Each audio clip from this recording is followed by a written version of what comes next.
Huwebes, Agosto 17, 2023. Huwebes na ikalabinsyam na linggo sa karaniwang panahon. Alleluia. Unang pagbasa. Pagbasa mula sa aklat ni Josue.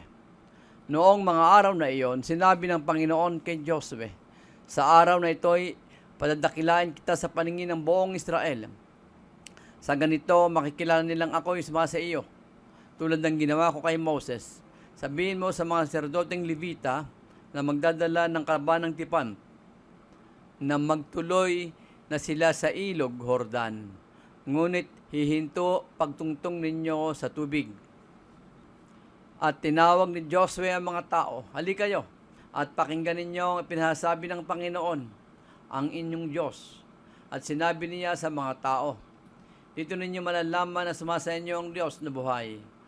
Pagdating ninyo roon, nilipulo niya ang mga Kananeyo, ang kaba ng tipan ng Panginoon. Ang Panginoon ng sangkalupaan ay maunang tatawid sa ilog Jordan. Kapag ang mga serdoteng may dala ng kaba ng tipan ay tumuntong sa tubig, titigil sa pag-agos ang ilog Jordan, ang tubig ay matitipon sa isang lugar sa hulo. Sa pangunguna ng mga serdoteng may dala ng kaba ng tipan, umalis ng kampamento ang bayang Israel upang tumawid sa ilog. Malaki ang tubig ng Jordan sa panahon ng tag-ani.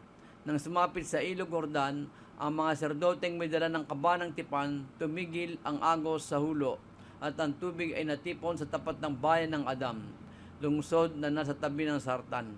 Samantala, ang agos ng pagbaba sa dagat na patay sa Araba ay nagpatuloy hanggang sa natuyo ang ilog na nakatawid ang buong Israel. Malapit sa Jericho ang kanilang tinawiran, na natili sa gitna ng natuyong ilog ang mga serdoteng may dala ng kaba ng tipan, samantalang tumatawid sa ibayo ang buong bayan. Tuyo ang nilalakaran nila. Ang salita ng Diyos. Salmong Tugunan. Alleluia. Ang bayang Israel sa bansang Ehipto'y doon inilabas, nang ang lahing ito sa bansang dayuhan ay pawang lumikas. Magmula na noon, ano pa ang Huday naging dakong banal, at yaong Israel, ginawa ng Diyos na sariling bayan. Tugon. Alleluia. Ang dagat ng tambo nang ito'y makita ay tumakas na rin. Magkabilang panig ng ilog ng Jordan noon ay humimpil. Maging mga bundok, katulad ng tupa, ay pawang nanginig, pati mga burol nanginig na parang tupang maliliit. Tugon.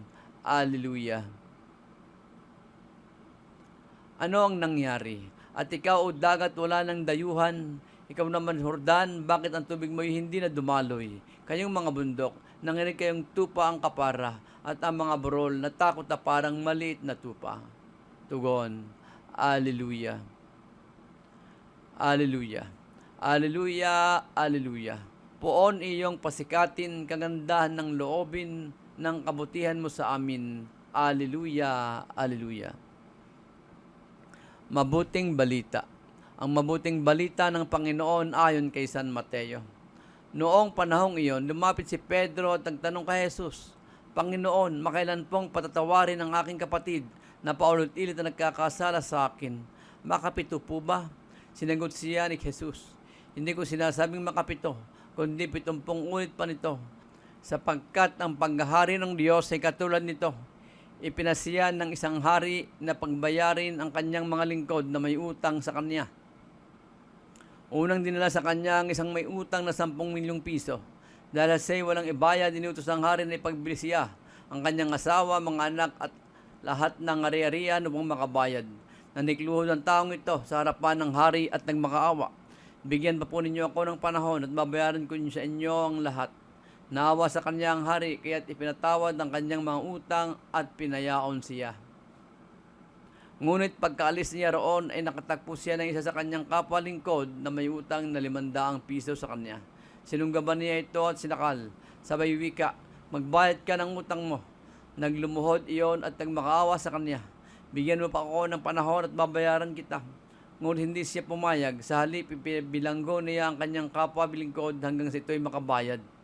Nang makita ng kanyang mga kapwa-lingkod ang nangyari, sila'y labis na nagdamdam. Pumunta sila sa hari at sinumbong ang nangyari.